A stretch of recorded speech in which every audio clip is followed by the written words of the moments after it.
I have a confession to make. But first, I want you to make a little confession to me. In the past year, I want you to just raise your hand if you've experienced relatively little stress. Anyone? How about a moderate amount of stress? Who's experienced a lot of stress? Yeah, me too. But that is not my confession. My confession is this: I am a health psychologist, and my mission is to help people be happier and healthier.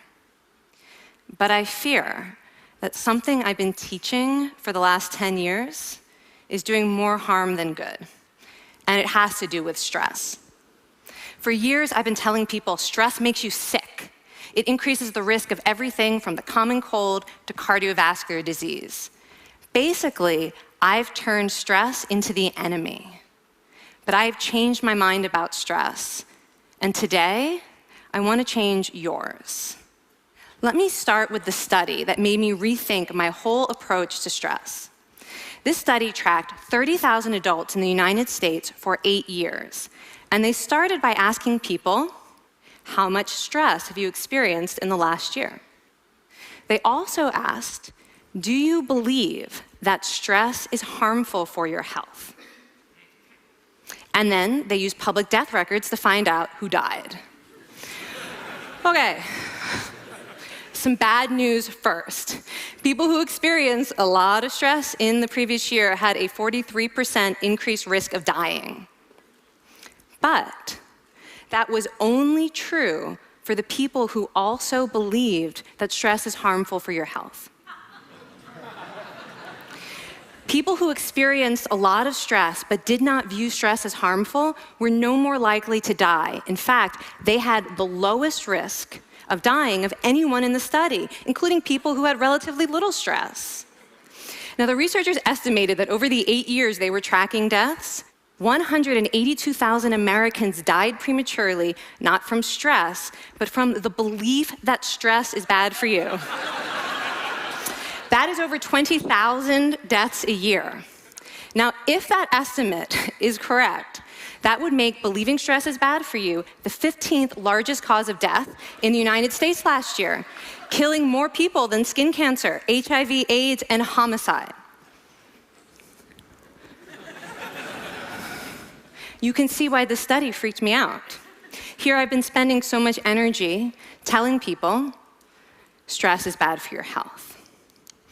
So this study got me wondering, can changing how you think about stress make you healthier? And here the science says yes. When you change your mind about stress, you can change your body's response to stress. Now, to explain how this works, I want you all to pretend that you are participants in a study designed to stress you out. It's called the social stress test. You come into the laboratory, and you're told you have to give a 5-minute impromptu speech on your personal weaknesses to a panel of expert evaluators sitting right in front of you. And to make sure you feel the pressure, there are bright lights and a camera in your face, kind of like this. And the evaluators have been trained to give you discouraging nonverbal feedback, like this.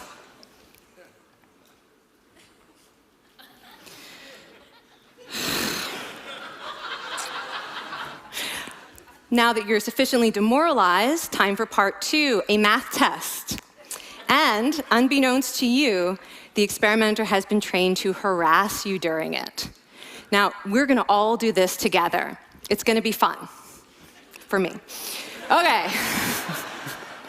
I want you all to count backwards from 996 in increments of 7. You're gonna do this out loud as fast as you can, starting with 996. Go. Go faster. Faster, please. You're going too slow. Stop, stop, stop, stop. That guy made a mistake. We're gonna have to start all over again. You're not very good at this, are you? Okay, so you get the idea. Now, if you were actually in this study, you'd probably be a little stressed out. Your heart might be pounding, you might be breathing faster, maybe breaking out into a sweat.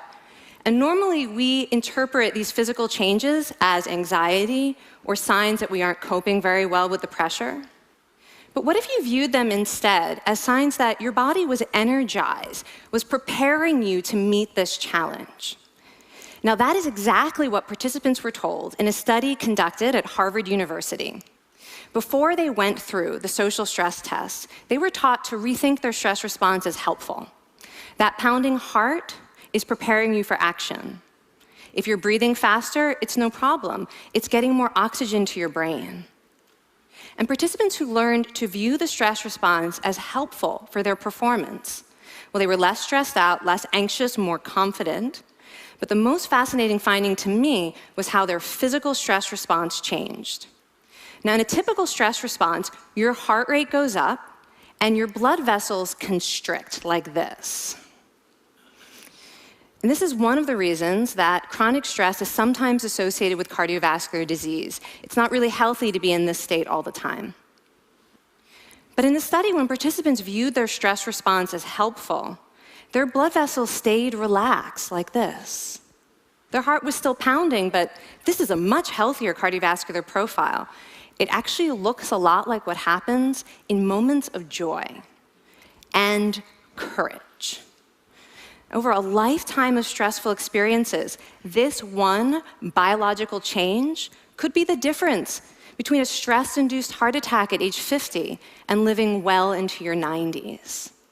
And this is really what the new science of stress reveals, that how you think about stress matters. So my goal as a health psychologist has changed. I no longer want to get rid of your stress. I want to make you better at stress. And we just did a little intervention. If you raised your hand and said you'd had a lot of stress in the last year, we could have saved your life. Because hopefully the next time your heart is pounding from stress, you're going to remember this talk, and you're going to think to yourself, this is my body helping me rise to this challenge. And when you view stress in that way, your body believes you, and your stress response becomes healthier. Now, I said I have over a decade of demonizing stress to redeem myself from. So we are going to do one more intervention. I want to tell you about one of the most underappreciated aspects of the stress response. And the idea is this: stress makes you social. To understand this side of stress, we need to talk about a hormone, oxytocin. And I know oxytocin has already gotten as much hype as a hormone can get. It even has its own cute nickname, the cuddle hormone, because it's released when you hug someone. But this is a very small part of what oxytocin is involved in. Oxytocin is a neurohormone. It fine-tunes your brain's social instincts. It primes you to do things that strengthen close relationships. Oxytocin makes you crave physical contact with your friends and family. It enhances your empathy. It even makes you more willing to help and support the people you care about. Some people have even suggested we should snort oxytocin to become more compassionate and caring. But here's what most people don't understand about oxytocin. It's a stress hormone. Your pituitary gland pumps this stuff out as part of the stress response. It's as much a part of your stress response as the adrenaline that makes your heart pound. And when oxytocin is released in the stress response, it is motivating you to seek support. Your biological stress response is nudging you to tell someone how you feel instead of bottling it up. Your stress response wants to make sure you notice when someone else in your life is struggling so that you can support each other. When life is difficult, your stress response wants you to be surrounded by people who care about you. Okay, so how is knowing this side of stress going to make you healthier? Well, oxytocin doesn't only act on your brain, it also acts on your body. And one of its main roles in your body is to protect your cardiovascular system from the effects of stress. It's a natural anti-inflammatory. It also helps your blood vessels stay relaxed during stress. But my favorite effect on the body is actually on the heart. Your heart has receptors for this hormone. And oxytocin helps heart cells regenerate and heal from any stress-induced damage. This stress hormone strengthens your heart. And the cool thing is that all of these physical benefits of oxytocin are enhanced by social contact and social support. So when you reach out to others under stress, either to seek support or to help someone else, you release more of this hormone, your stress response becomes healthier, and you actually recover faster from stress. I find this amazing that your stress response has a built-in mechanism for stress resilience. And that mechanism is human connection. I want to finish by telling you about one more study. And listen up, because this study could also save a life. This study tracked about 1,000 adults in the United States, and they ranged in age from 34 to 93. And they started the study by asking, how much stress have you experienced in the last year?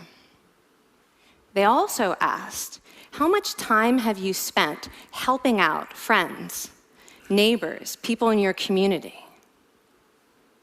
And then they used public records for the next 5 years to find out who died. Okay, so the bad news first. For every major stressful life experience, like financial difficulties or family crisis, that increased the risk of dying by 30%. But, and I hope you are expecting a but by now, but that wasn't true for everyone. People who spent time caring for others showed absolutely no stress-related increase in dying, 0. Caring created resilience. And so we see once again that the harmful effects of stress on your health are not inevitable. How you think and how you act can transform your experience of stress. When you choose to view your stress response as helpful, you create the biology of courage. And when you choose to connect with others under stress, you can create resilience. Now, I wouldn't necessarily ask for more stressful experiences in my life, but this science has given me a whole new appreciation for stress. Stress gives us access to our hearts. The compassionate heart that finds joy and meaning in connecting with others. And yes, your pounding physical heart working so hard to give you strength and energy. And when you choose to view stress in this way, you're not just getting better at stress, you're actually making a pretty profound statement.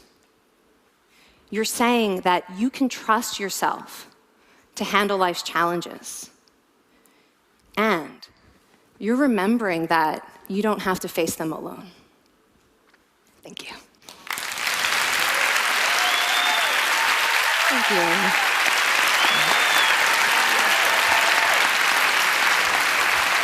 I mean, this is kind of amazing what you're telling us. It seems amazing to me that a belief about stress can make so much difference to someone's life expectancy. How would that extend to advice? Like if someone's making a lifestyle choice between, say, a stressful job and a non-stressful job, does it matter that which way they go, that it's equally wise to go for the stressful job so long as you believe that you can handle it in some sense? Yeah, and one thing we know for certain is that chasing meaning is better for your health than trying to avoid discomfort. And so I would say that's really the best way to make decisions, is go after what it is that creates meaning in your life, and then trust yourself to handle the stress that follows. Thank you so much, Kelly. Thank you. It's really cool.